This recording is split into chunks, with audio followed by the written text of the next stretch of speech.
मित्रों, भगवान शिव कहते हैं कि सावन के महीने में इस एक चीज का दान कभी नहीं करना चाहिए, नहीं तो धन भी जाएगा और धर्म भी।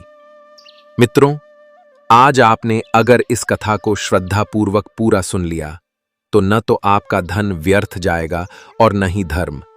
इस वीडियो में एक कथा के माध्यम से जानेंगे कि कौन सी वस्तु है जिसको दान देने से दान देने वाला व्यक्ति कंगाल हो जाता है। एक बार सावन का महीना आने पर माता पार्वती के मन में पृथ्वी लोक पर कुछ समय व्यतीत करने की इच्छा हुई। तब भोलेनाथ ने गिरिराज नंदिनी श्री पार्वती जी को संग लेकर हिमालय पर्वत की तलहटी में प्रस्थान किया। कुछ समय वहां व्यतीत हुआ। तभी एक दिन माता पार्वती प्रकृति की अनुपम छटा को निहारते निहारते एक पर्वत के किनारे बसे छोटे से राज्य में जा पहुंची, जहां का दृश्य अत्यंत मनोहारी था। वहीं अचानक माता पार्वती की दृष्टि एक विशालकाय गोबर खाने वाले कीड़े पर पड़ी, जो आकार में अत्यंत बड़ा और विचित्र था। ठीक उसी समय उसी कीड़े का शिकार करने के लिए पास ही एक नाग घात लगाकर बैठा था। जैसे ही वह नाग उस कीड़े पर प्रहार करने वाला था, उसी क्षण वह कीड़ा एक दिव्य पुरुष के रूप में बदल गया। वह एक दिव्य तेज से युक्त राजा था। यह दृश्य देखकर माता पार्वती अत्यंत आश्चर्यचकित हो गईं। राजा वहां से तुरंत चला गया और माता पार्वती भी अपने स्थान पर लौट आईं और सीधा भगवान शिव के पास पहुंची। भगवान शिव ने मुस्कुराकर पूछा, देवी, आप कहां चली गई थी? तब माता पार्वती ने उत्तर दिया, स्वामी, आज मैंने जंगल में एक अत्यंत विचित्र घटना देखी, जिसे देखकर मैं बहुत ही आश्चर्य में पड़ गई हूँ। शिवजी ने उत्सुक होकर पूछा, देवी, ऐसा क्या देखा आपने जिसे आप इतना अद्भुत और विचित्र कह रही हैं? माता पार्वती बोली, स्वामी, आज जब मैं वन में प्रकृति की छटा देखने गई थी, तो मैंने एक ऐसे स्थान पर एक अत्यंत विशाल शरीर वाले कीड़े को देखा। उसी समय एक सर्प उसका शिकार करने ही वाला था। जैसे ही सर्प उस कीड़े पर झपटा, वह कीड़ा अचानक एक राजा के रूप में बदल गया। यह दृश्य मेरी समझ से परे है। यदि वह वास्तव में कीड़ा था, तो वह राजा कैसे बन गया? और यदि वह कोई राजा था, तो फिर वह कीड़े के रूप में क्यों जन्मा? माता पार्वती की बात सुनकर भगवान शिव हल्के से मुस्कुराए और बोले, हे पार्वती, आज तुमने जंगल में जो देखा वो कोई साधारण बात नहीं थी। वो कीड़ा असल में इस राज्य का राजा धर्मसेन था, जो अपने पिछले जन्म के एक कर्म के कारण उस योनि में आ गया है। पार्वती जी हैरान हो गईं और बोली, स्वामी, राजा धर्मसेन ने ऐसा क्या पाप कर दिया था कि उन्हें कीड़े का जन्म मिला? मैंने तो सुना है कि वो बहुत अच्छे और धर्मी राजा थे। वो तो बिना दान पुण्य किए खाना भी नहीं खाते थे। फिर ऐसा कौन सा काम हो गया जिससे उन्हें ऐसा जन्म मिला? तब भगवान शिव बोले, देवी, राजा धर्मसेन का यही नियम उनके लिए मुसीबत बन गया। राजा बहुत बड़े दानी थे। जब तक उनके पास आने वाले भूखे, गरीब और ब्राह्मणों को खाना नहीं खिला देते थे, तब तक खुद खाना नहीं खाते थे। ये उनका रोज का नियम था। राजा का नाम दूर दूर तक फैल गया था, लेकिन वो दान सिर्फ सुबह 10 बजे से लेकर सूरज ढलने तक ही देते थे। सूरज ढल जाने के बाद अगर कोई उनके पास दान मांगने आता, तो वो उसे मना कर देते और कहते कि कल आना। हर दिन उनके दरवाजे पर दान मांगने वालों की लाइन लगी रहती थी। राजा सबको दोनों हाथों से सोने के सिक्के देते थे। सब लोग खुशी खुशी राजा धर्मसेन की जय हो बोलते हुए लौटते थे। राजा के दिन अच्छे से बीत रहे थे, लेकिन एक दिन कुछ ऐसा हुआ जिससे राजा का भाग्य ही बदल गया। उसी राज्य के पास एक जंगल में एक ब्राह्मण अपने परिवार के साथ रहता था। उसका नाम महेश दत्त था। वो मेहनती और तपस्वी, साधु स्वभाव का इंसान था। उसे जो मेहनत से मिलता, उसी में संतोष करता था। एक दिन उसकी पत्नी सुशीला ने पड़ोस में किसी से सुना कि राजा बहुत बड़े दानी हैं और जो भी उनके पास जाता है वो खाली हाथ नहीं लौटता। सुशीला ने अपने पति से कहा, स्वामी, मैंने सुना है कि हमारे राजा बहुत अच्छे और दानी हैं। अगर आप उनके पास जाकर कुछ मांग लें तो हमारा जीवन भी थोड़ा आसान हो जाएगा। महेश दत्त ने मुस्कुराते हुए कहा, प्रिय, मैंने अपनी जिंदगी का आधा हिस्सा मेहनत और ईश्वर के भरोसे बिता दिया है। जो थोड़ा समय बचा है उसे भी वैसे ही काट लूंगा, लेकिन मैं किसी के दरवाजे पर जाकर हाथ नहीं फैलाऊंगा। सुशीला थोड़ी चिंतित होकर बोली, स्वामी, मैं आपकी बात समझती हूं, लेकिन अगर जरूरत के समय राजा जैसे सज्जन इंसान से मदद ली जाए तो उसमें कोई शर्म की बात नहीं है। सुशीला ने महेश दत्त से कहा, स्वामी, जब राजा खुद दान देना चाहते हैं तो प्रजा के लिए दान लेना कोई बुरा काम नहीं है। और फिर हम तो ब्राह्मण हैं, हमारा धर्म ही है कि हम सच्चे और योग्य स्थान से दान लें। मैं कहती हूं कि आपको एक बार राजा के पास जरूर जाना चाहिए। फिर वह आगे बोली, अपने परिवार का पालन पोषण करना हर गृहस्थ का कर्तव्य होता है।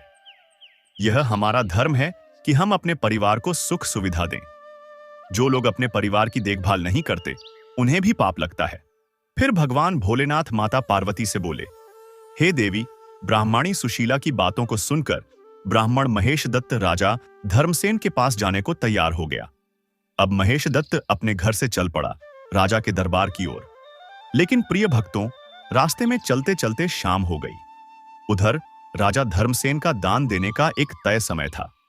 उस दिन दरबार में जितने भी याचक आए थे सबको दान दिया जा चुका था। जैसे ही सूर्य अस्त हुआ, राजा ने दान देना बंद कर दिया और दान पेटियों पर ताले लगा दिए गए। उधर महेश दत्त काफी दूर से पैदल चलकर आ ही रहा था, लेकिन उसके पहुंचने तक सूर्यास्त हो चुका था। राजा धर्मसेन और उनके सैनिक दान पेटियां लेकर राजमहल लौट रहे थे। तभी रास्ते में ब्राह्मण महेश दत्त उनके सामने आ गया। विनम्र भाव से वह बोला, हे महाराज, मैंने सुना है कि आप हर रोज गरीबों को दान देते हैं। मैं भी एक गरीब ब्राह्मण हूं और बहुत दूर से पैदल चलकर आपके पास आया हूं। कृपया मुझे भी कुछ दान दें। भगवान शिव ने कहा, हे पार्वती। सूर्यास्त के बाद अपने सामने ब्राह्मण को देखकर राजा धर्मसेन बोले, हे ब्राह्मण देव, मुझे क्षमा करें, मैं सूर्यास्त के बाद किसी को दान नहीं देता। आप कल सुबह आइएगा, मैं आपको आज का और कल दोनों का दान एक साथ दूंगा। लेकिन महेश दत्त थोड़ा जिद्दी स्वभाव का था। वह बोला, महाराज, मुझे दान आज ही चाहिए। मैं रोज रोज आपके पास नहीं आ सकता, कल आना मेरे लिए संभव नहीं है। राजा को उसकी यह बात थोड़ी कठोर लगी। पहले तो उन्होंने संयम से समझाया, हे ब्राह्मण देव, आप कल सुबह आइए, मैं आपको पूरा दान दूंगा, लेकिन आज नहीं। परंतु ब्राह्मण ने फिर दोहराया, नहीं महाराज, दान मुझे आज ही लेना है, कल नहीं आऊंगा। यह सुनकर राजा को क्रोध आ गया। वो उस समय घोड़ों के अस्तबल के पास पहुंच चुके थे। वहां जमीन पर घोड़े की लीद पड़ी थी। राजा ने क्रोध में आकर वही लीद उठाई और ब्राह्मण के कमंडल दान पात्र में डाल दी। ब्राह्मण महेश दत्त ने बिना कुछ कहे उस लीद को सम्मान से ग्रहण किया और चुपचाप अपने घर की ओर लौट गया। उधर घर पर ब्राह्मण की पत्नी सुशीला अपने पति महेश दत्त का इंतजार कर रही थी। वह मन में सोच रही थी कि आज मेरे स्वामी राजा धर्मसेन के यहां से जरूर कुछ अच्छा दान लेकर लौटेंगे, शायद सोने की मुद्राएं, जिससे हमारा दुख दरिद्रता दूर हो जाएगा। थोड़ी देर बाद जब ब्राह्मण महेश दत्त घर पहुंचे और उनको देखकर सुशीला बहुत खुश होकर बोली, देखा स्वामी, मैं कहती थी ना कि राजा के दरबार से खाली हाथ कोई नहीं लौटता। अब तो हमारी गरीबी दूर हो जाएगी। महेश दत्त ने शांत भाव से कहा, हे देवी, दान देने वाले ने जो दान दिया मैंने उसे विनम्रता से स्वीकार कर लिया। अब तुम एक काम करो, जिस जगह पर मैं यह पात्र रखूंगा उस स्थान को पहले गोबर से लीप दो ताकि वह शुद्ध हो जाए। फिर मैं तुम्हें राजा का दिया हुआ दान दिखाऊंगा। सुशीला ने खुशी खुशी उस जगह को लीप दिया और वहां एक दीपक जलाकर रख दिया। फिर वह वहीं बैठ गई। इसके बाद महेश दत्त ने वह पात्र जिसमें घोड़े की लीद भरी थी अपनी पत्नी को दे दिया। जब सुशीला ने वह पात्र देखा तो वह चौंक गई। वह हैरानी से बोली, स्वामी, यह क्या मजाक है? यह तो गोबर है। महेश दत्त मुस्कुराते हुए बोले, मजाक नहीं है देवी, यही दान मुझे राजा धर्मसेन ने दिया है और मैं जैसा लाया हूं वैसा ही तुम्हें सौंप रहा हूं। अब सुशीला थोड़ी दुखी हो गई। वह बोली, क्या राजा को अब दान देने के लिए गोबर ही बचा है? क्या उनके पास धन की कमी हो गई? चलो, कोई बात नहीं, शायद आज उनसे गलती हो गई। आप कल फिर से उनके पास चले जाइए। लेकिन भक्तों, उस दिन के बाद ब्राह्मण महेश दत्त कभी राजा के पास दान लेने नहीं गया। उसने उस घोड़े की लीद से भरे पात्र को अपने घर के दरवाजे पर ही रख दिया। हे देवी, दान का फल सदा बढ़कर लौटता है। यदि कोई सच्चे मन से दान करता है तो उसका फल उसे 1000 गुना होकर वापस मिलता है, चाहे इस जीवन में मिले या अगले में। राजा धर्मसेन ने जो लीद का दान दिया था, वह भगवान की कृपा से ब्राह्मण के घर के द्वार पर धीरे धीरे एक पहाड़ की तरह बढ़ने लगा। हर दिन वह ढेर और ऊंचा होता जा रहा था। एक दिन सुशीला ने अपने पति से पूछा, स्वामी, ये गोबर का ढेर तो रोज बढ़ता ही जा रहा है, इसका क्या मतलब है?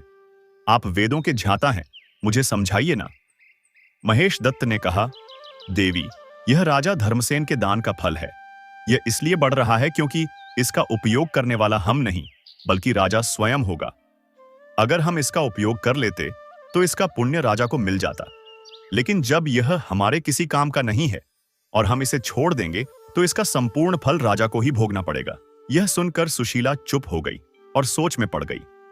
समय बीतता गया और वो गोबर का ढेर अब एक विशाल पहाड़ जैसा बन चुका था। भगवान शिव माता पार्वती से बोले, हे देवी, अब आप आगे की कथा सुनिए।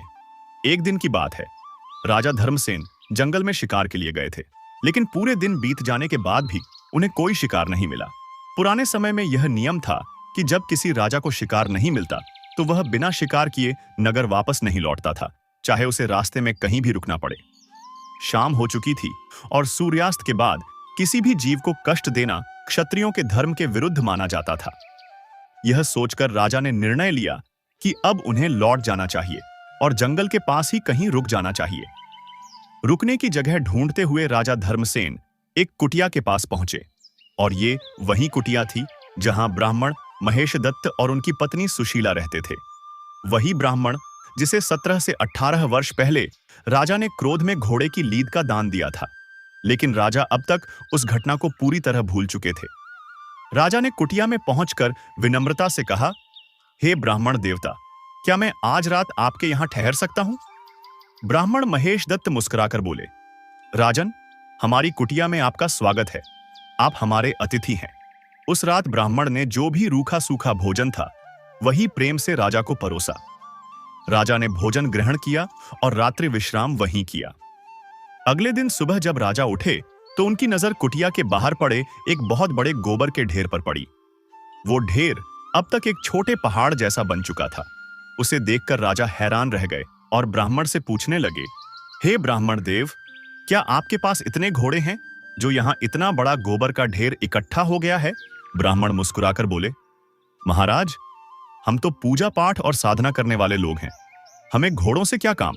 राजा ने फिर पूछा, तो फिर बताइए, ये गोबर का इतना बड़ा ढेर आपके घर के बाहर कैसे जमा हो गया है? ब्राह्मण महेश दत्त गंभीर होकर बोले, हे यात्री, यदि आप सच में जानना चाहते हैं तो सुनिए, इसके पीछे एक गहरा रहस्य छिपा है। भगवान शिव माता पार्वती से बोले, हे देवी, अब राजा धर्मसेन की उत्सुकता बहुत बढ़ गई थी। ब्राह्मण ने कहना शुरू किया, 17-18 साल पहले की बात है। मेरी पत्नी सुशीला ने मुझे बहुत समझाया कि हमारे राजा बहुत बड़े दानी हैं, उनके पास जाकर दान लो। मैं पहले नहीं मान रहा था, लेकिन आखिरकार उसकी बात मानकर मैं राजा के पास गया। जब मैं उनके पास पहुंचा तब सूर्यास्त हो चुका था। राजा ने कहा कि अब वे दान नहीं देंगे और अगले दिन आने को कहा, लेकिन मैं जिद करने लगा कि मुझे दान आज ही चाहिए।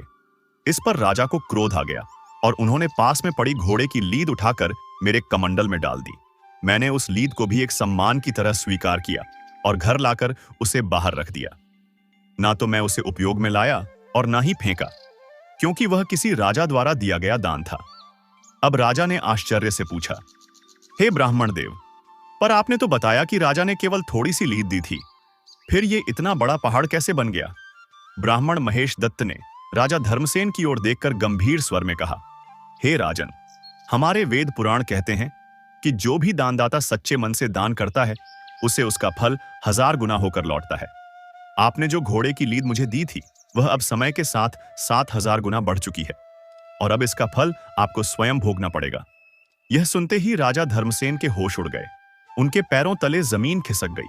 उन्हें अब धीरे धीरे सारी बात याद आने लगी। वो पुरानी घटना, ब्राह्मण की जिद और क्रोध में दी गई घोड़े की लीद। राजा डर गया और हाथ जोड़कर ब्राह्मण से बोला, हे ब्राह्मण देव, कृपा करके मुझे बताइए कि मैं इस दान के फल से कैसे मुक्त हो सकता हूं? मेरा उद्धार कैसे होगा? ब्राह्मण महेश दत्त ने शांत स्वर में कहा, हे राजन, मैं आपको पहले ही पहचान गया था, परंतु सोच रहा था कि आप स्वयं स्वीकार करेंगे। अब जब आपने सब स्वीकार कर लिया है तो सुनिए, अगर कोई व्यक्ति ऐसी वस्तु का दान करता है जो अनुपयोगी हो और दान लेने वाले के किसी काम की न हो, तो उस वस्तु का फल उसे ही भोगना पड़ता है। आपने वही किया था, इसलिए इस लीद के पहाड़ को खाने का फल भी आपको ही भोगना होगा। राजा कांपते स्वर में बोला, हे ब्राह्मण, क्या इसका कोई उपाय नहीं है जिससे मैं इसे खाने से बच सकूं?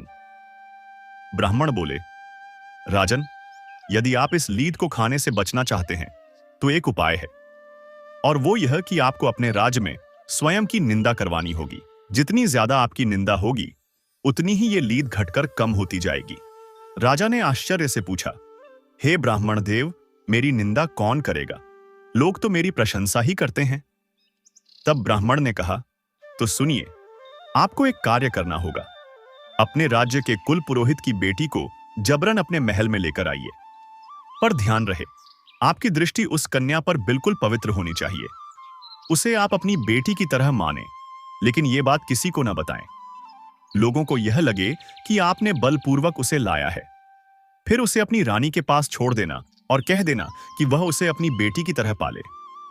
जब यह बात राज्य में फैलेगी तो लोग आपकी बहुत आलोचना करेंगे, चारों ओर आपकी निंदा होगी, परंतु वही निंदा धीरे धीरे आपके पाप को धो देगी और लीद का यह पहाड़ धीरे धीरे कम होता जाएगा। राजा ने यह उपाय ध्यान से सुना और बोला, हे ब्राह्मण देव, अब मुझे समझ में आ गया कि मुझे क्या करना है। अब राजा धर्मसेन अपने राज्य लौट आया। लौटते ही वह सीधा अपने कुल पुरोहित के घर पहुंचा। जब कुल पुरोहित ने देखा कि स्वयं महाराज उनके द्वार पर आए हैं तो आश्चर्य से बोले, हे राजन, आज आप बहुत चिंतित लग रहे हैं, सब कुशल तो है? राजा ने गंभीर स्वर में कहा, गुरुदेव, कृपया अपनी पुत्री को बुलाइए, मुझे उससे कुछ जरूरी बात करनी है। कुल पुरोहित ने सोचा कि शायद राजा कोई उपहार देना चाहते होंगे या कोई विशेष बात पूछनी होगी, इसलिए उन्होंने अपनी बेटी को आवाज दी। जैसे ही कन्या आई, राजा ने अचानक उसका हाथ पकड़ा और कुल पुरोहित को एक ओर धकेलकर उस कन्या को रथ में बैठा लिया और महल की ओर रवाना हो गया। कुल पुरोहित अपनी बेटी के लिए गिड़गिड़ाता रह गया, चिल्लाता रहा, महाराज, यह आप क्या कर रहे हैं? यह तो अधर्म है। लेकिन राजा ने एक शब्द नहीं सुना। वह चुपचाप कन्या को लेकर अपने राजमहल पहुंचा और सीधे अपनी रानी के पास गया। राजा ने रानी से कहा, हे रानी, इसे अपनी पुत्री की तरह पालिए, इसे स्नेह और सम्मान दीजिए, लेकिन ध्यान रहे, यह बात किसी को भी नहीं बतानी है। रानी ने आश्चर्य से पूछा, महाराज, आखिर आपने इसे क्यों लाया है? यह तो हमारे कुलगुरु की बेटी है। राजा बोला, हे रानी, तुम चुपचाप वही करो जो मैं कह रहा हूं। मैं यह सब अपने उद्धार के लिए कर रहा हूं, समय आने पर सब समझा दूंगा। भगवान शिव माता पार्वती से बोले, हे देवी, जब राजा ने अपने कुलगुरु की बेटी को इस तरह लाया तब तो प्रजा चुप रही, पर कुछ ही समय बाद पूरे राज्य में उसकी निंदा शुरू हो गई। लोग कहने लगे, राजा तो बड़ा अधर्मी निकला, जिसने अपने ही गुरु की कन्या को जबरदस्ती उठा लिया। हम तो पहले ही कहते थे, यह राजा दिखावे के लिए दान करता है, ऐसा व्यक्ति राजा कहलाने लायक नहीं है। राज्य भर में राजा धर्मसेन की निंदा होने लगी। इधर ब्राह्मण महेश दत्त के द्वार पर जो लीद का ढेर था वह धीरे धीरे कम होता चला गया। जिन जिन लोगों ने राजा की निंदा की वे उस पाप के फल के हिस्सेदार बनते गए। कुछ ही समय में वह लीद का पहाड़ धीरे धीरे छोटा होते होते थोड़ा सा रह गया। कुछ दिनों बाद राजा धर्मसेन दोबारा ब्राह्मण के घर पहुंचा। जब उसने देखा कि अब केवल थोड़ी सी लीद ही रह गई है तो वह बहुत खुश हुआ। राजा ने हाथ जोड़कर ब्राह्मण से कहा, हे ब्राह्मण देव, आपने तो यह लीद का पहाड़ बिल्कुल खत्म करवा दिया। जो जो मेरी निंदा करते गए वे उसके हिस्सेदार बनते गए, लेकिन अब यह जो थोड़ी सी लीद बची है इसका क्या किया जाए? कृपया इसका भी कोई उपाय बताइए। ब्राह्मण महेश दत्त ने मुस्कुराकर कहा, हे राजन, यह जो बची हुई लीद है यह तुम्हारे हिस्से की है और इसका फल तुम्हें ही भोगना पड़ेगा। इसके लिए तुम्हें अगले जन्म में कीट कीड़े की योनि में जन्म लेना होगा, वहीं तुम इस शेष भाग को भोग सकोगे। राजा घबरा गया और बोला, हे मुनिवर, क्या कोई ऐसा उपाय नहीं है जिससे मैं इस जन्म में ही इससे छुटकारा पा सकूं? राजा धर्मसेन गिड़गिड़ाकर ब्राह्मण महेश दत्त से बोला, हे ब्राह्मण देव, कोई ना कोई उपाय तो अवश्य होगा जिससे यह लीद का ढेर पूरी तरह समाप्त हो जाए और मुझे कीट की योनि में जन्म ना लेना पड़े, कृपा करके बताइए। ब्राह्मण महेश दत्त ने शांत स्वर में उत्तर दिया, हे राजन, हाँ, एक उपाय और है। मेरा एक छोटा भाई है, वेदज्ञ, तपस्वी और परम शिव भक्त। वह इसी नगर में रहता है। वह और उसकी पत्नी दोनों ही ईश्वर में अटूट श्रद्धा रखने वाले हैं। उनका जीवन भक्ति और साधना में ही व्यतीत होता है। लगता है उन्होंने ही तुम्हारी निंदा नहीं की होगी। यदि वे भी तुम्हारी आलोचना कर दें तो यह शेष बचा हुआ लीद का ढेर भी समाप्त हो जाएगा। राजा यह सुनते ही बोला, हे महाभाग, हे ब्राह्मण देव, मैं अभी जाकर उनसे भी अपनी निंदा करवा लूंगा। भगवान शिव माता पार्वती से कहते हैं, हे पार्वती। फिर राजा भेष बदलकर उस ब्राह्मण के घर पहुंचा। ब्राह्मण ने अतिथि समझकर राजा का स्वागत किया और बैठने के लिए आसन दिया। राजा बैठ गया और बातचीत शुरू की। राजा बोला, हे ब्राह्मण देव, मैंने सुना है कि इस राज्य का राजा बड़ा ही अधर्मी और अत्याचारी है। वह अपने गुरु की कन्या को जबरदस्ती अपने महल में ले गया। ब्राह्मण मुस्कुराकर बोला, मुझे इस बारे में कुछ नहीं पता, और वैसे भी मुझे उससे क्या लेना देना। राजा फिर कहने लगा, बताइए, ऐसा कौन राजा होगा जो अपने गुरु की बेटी को बलपूर्वक महल में रखे? कितना नीच और अन्यायी है वह राजा। लेकिन ब्राह्मण फिर भी शांत रहा और बोला, हे भाई, मुझे किसी की निंदा करना उचित नहीं लगता। राजा बार बार तरह तरह की बातें करके ब्राह्मण को उकसाता रहा कि वह उसकी, राजा की आलोचना कर दे, परंतु ब्राह्मण टस से मस न हुआ।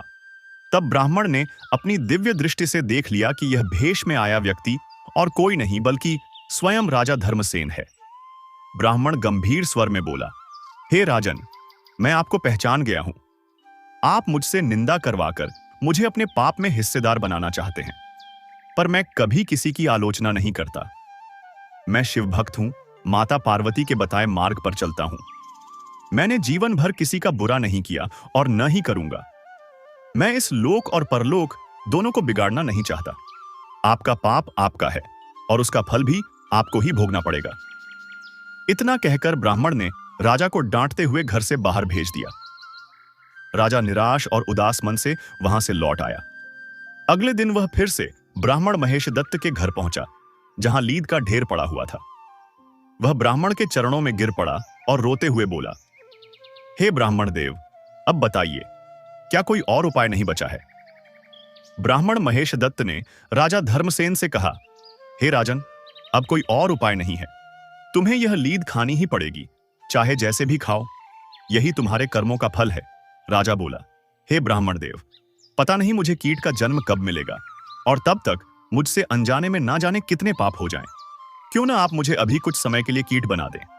ब्राह्मण ने कहा, हे राजन, इतनी शक्ति मुझ में नहीं है। यह कार्य केवल भगवान का है।